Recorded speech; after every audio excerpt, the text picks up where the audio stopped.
G'day, mate. Hey, how's things? All right? Not too bad at all. I can't complain. Not like anyone listens anyway.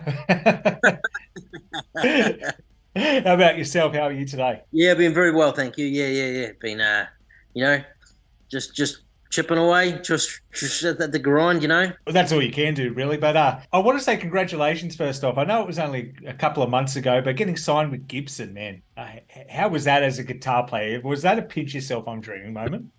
Yeah, it really is. Like that's a dream come true, man. Like, Yeah. you play the guitars all your career and your whole life, and you grew up watching your guitar heroes playing those guitars, and to be welcomed into the Gibson family is like, it's a pinch yourself moment, right? It's Yeah. pretty cool. No, beautiful. But mate, actually that's something. I know it's still a pinch yourself moment, but I guess I don't know when you're kids and you kind of dream about playing music and growing up and being a rock star. And did you, as you started your music career, ever thought you'd actually get to that point of being a signed artist? No, No. No, I didn't. See, no, I thought it's an unobtainable dream that you could never sort of get to, and I'm very very grateful to be welcomed into the Gibson family. So yeah, no, it's I never actually thought I'd ever get that far, but it's like the first person in New Zealand to ever be into the Gibson family as well. So And you know what? No one can ever take that title away from you now. It doesn't that's matter right. what Yeah, happens. 50 years in the that's future, we true. can have a mega New Zealand band that just blows up. You will Yeah, always be the first. So no one that's can take right. that. Just finished up the Let Me Breathe tour as well. How was that kind of, getting back out there with new music to the fans for the first time? Yeah, it was really good. It was real fun to get the new music out there. We've been working on some new stuff because we're currently writing at the moment. So it was good, man. It was a lot of fun to get out there and hack some new songs at some people, and it's a lot of fun. Yeah. We haven't played for a little while, so it's probably first time probably a year we've played so around New Zealand. So it was a lot of fun. Looking forward to doing it again in Australia soon. All right, let's talk about Lagerfest. I'm in love with the lineup. You got the Halo Effect, Lagerstein, Beyond the Black, Devilskin, four bands that couldn't sound further apart from each other, all playing on this I kind know. of party festival. Like Yeah. that's I know it's the most it's the most unhinged lineup. It's going to be a lot of fun. I honestly don't know what to expect, but I know it's going to be a fun run. I know that's all I know. I yeah. just don't know how it's going to work out. It'll be great. Well, us Australians are responsible drinkers, so I don't think we'd be too wild, at least, I think. That's right. Absolutely. Yeah. No, I think it's going to be interesting because I noticed they're doing party games and everything like that in between bands. But I think having all these different styles, it's going to show a lot of people new music as well, because there might be people that are there for the Yeah. Halo Effect, Lagerstein, Beyond the Black, Devilskin.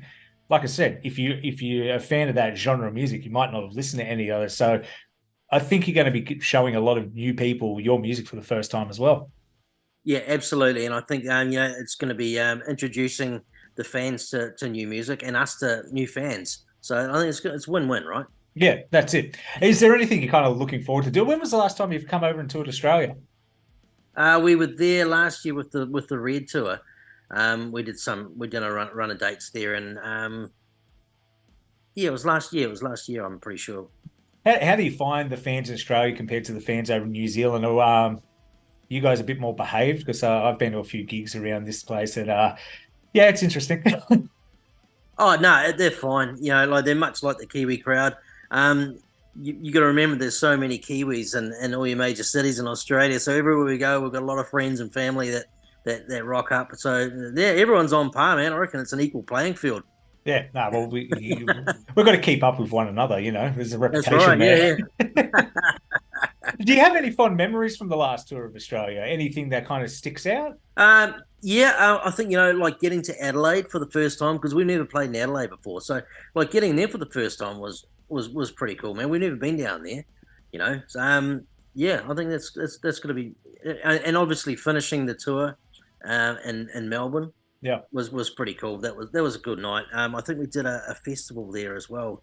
It was a full on day that we did a festival during the day, and then we did our headline gig that night. So it was like Oh, there was geez. two shows. Yeah, our crew was amazing. They went above and beyond. Like I don't know how they pulled that off, because we were on literally an hour after we played at the festival, and we got backline from the festival back to the show. We had two lots of gear. It was like it was our Yeah. guys were amazing. Yeah, they made it happen. Yeah. That'd be like watching a cartoon, almost try and get them to lodge the gear from one area, like the Scooby Doo, where they run through the doors and just appear Yeah, in different places. That's the only way I can think that would make sense on how they got it but there. we walked off the stage one way and our gear went the other way. And by the time we got towed off and got into a vehicle, our gear was already gone. It was already on its way.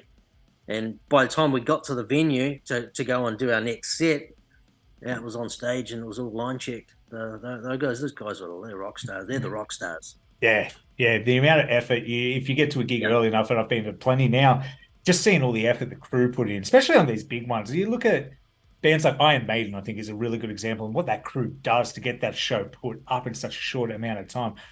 yeah, They're truly, really the unsung heroes of the whole music industry. they really are. Yeah, Yeah. they really are. Yeah, But you for sure. mentioned you've been writing songs as well. Probably too early to tell. But when do you think album in the works coming out, or you think you might do an EP? Yeah, look, we're writing music all the time at the moment. We're demoing stuff. We've all got studio setups at home, and we're flicking music around left, right, and center at the moment. We're actually hoping to be in the studio before the end of the year. So whether there's an album or not, I'm not sure, but we know we've got a bunch of songs that we were keen to get in the studio and record. So we're going to start there. Over the years, we've been writing music and doing like all this. It's a big. You guys started what 2010? I wanted to say Yeah, around that time. yeah. Yeah, 2010 to the 13, 14 years later now. How do you find you've grown as a musician over the years when it comes to writing and recording? Like, there's so much has changed in like even the last 5 years when it comes to recording your own stuff. 100%. Yeah. I think that the digital age has really changed the way that we approach songwriting, and I think we've embraced it pretty well. Like especially for us older fellas who aren't that good with technology, but we're getting our heads around it. We're getting better at it, but it's a strange experience, like sending media files to somebody and then dumping them into your session, and then like Nick will send me drum tracks, and then Paul will send me bass tracks, and I'll send guitar tracks, and then Jenny's sending vocal tracks last night to me. So it's just like, and then it really takes away the sitting in a room for hours and hours and hours bashing around a riff. Mm. You know what I mean? And you can fast track all that process and just get to the finished product part. It's got its downfalls because you aren't in the room together and you don't have the chemistry. But, I think COVID has kind of forced that hand with a lot of musicians. Yeah. They've had to embrace the digital world, and they've had to do that to evolve, to move on, because they weren't allowed to, get in a room together. So, but, we're out and we're playing back and we're back. So that's the main thing, right? Yeah, that's it. That's it. And like I said, you're coming over to Australia. We're a bit like the party country over here, and you're coming for the party festival as well. Are you going to join in on any of the beer games in between, or you kind of take it a bit I think it'd easy? be absolutely rude for me not to at least try to experience it, so why not, right? How many times can you say you've played something called Lagerfest? I know, and I believe the Adelaide show's at the Pirate Life Brewery as well, isn't it? Yeah, that's the Froth and Froth and Fury Fury. Festival. Yeah, Yeah, yeah, that's right. What a name for a festival, right? I know. I mean, it just screams drinking, right? I know, and I've seen the merchandise they've put up for it as well. I'm like, oh, I don't want to look like a poser and just buy the merch, even though I didn't go to the show. But it's too good looking not to grab, so I might have to sneakily grab some online before Yeah, it. But absolutely. it's going to be an absolutely fantastic tour, man, and I can't wait. I've got tickets to the Sydney show myself. Very, very keen to see you guys for the first time, actually. So, That's been a in fan for a few. Yeah, on the 16th.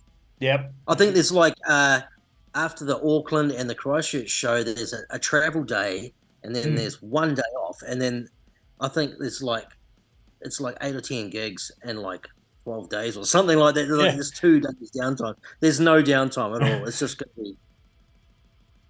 gonna be a big long party, really. Yeah, So it's a massive tour because normally when bands come to Australia as well, it's Brisbane, Sydney, Melbourne. To have like 8 shows in there is it really is an Australian tour. yeah. It's good. It'd be good to get back to Adelaide as well. I'm looking forward to that. We had a really good time when we were down there last. So yeah, pumped for the Froth and Fury. Yeah, it's a beautiful city too, Adelaide. I'm very it's nice. It's kind of like I don't know, it's a mixture between that big city vibe and just kind of like that relaxed nature as well. It is kind of really something Yeah. special down there.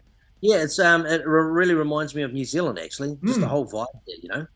Yeah, no, you couldn't be more spot on. I haven't been in New Zealand for a few years now. I was meant to go, but that second lockdown was the one that ruined it for me. But hopefully I'll get back over that way soon. You've got a beautiful country over there. Very jealous. Yeah, well, you need to come and watch DEVILSKIN when you come over there. You know, like see us on our home ground. Yeah, definitely. I've never been to a New Zealand gig, so why not DevilSkin as the first one? I think that'd be a good way to introduce myself. 100%. Yeah.